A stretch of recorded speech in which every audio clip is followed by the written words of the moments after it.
সবাই বলে সময় সব ঠিক করে দেয়, কিন্তু কেউ বলে না সময় পার করতে করতে আমরা কিভাবে ভেঙে যাই।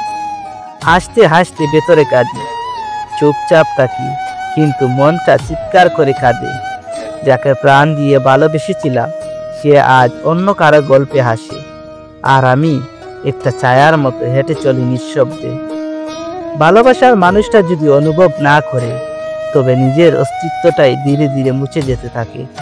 শেষ পর্যন্ত মানুষ শুধু নিজের একাকিত্বকে সঙ্গী করে বেঁচে থাকে। কিছু সম্পর্ক শুধু স্মৃতিতে ভালো লাগে, বাস্তবে নয়, কারণ বাস্তবে তারা শুধু কষ্টই দিয়ে যায়। ভেবেছিলাম পাশে থাকবে, সে ছিলই না কোনোদিন। হয়তো আমি বোকার মতো ভাবতাম সে বুঝবে একদিন, কিন্তু কিছু মানুষ কেবল আমাদের ব্যবহার করে, ভালোবাসে না কখনো। শেষে যখন দরকার ফুরায় তখন চিনি না বলে পাশ কাটিয়ে যায়। আসলে কষ্ট এতটাই গভীর হয়, যেখানে শব্দ থেমে যায়, চোখের জলটা হয়ে উঠে ভাষা।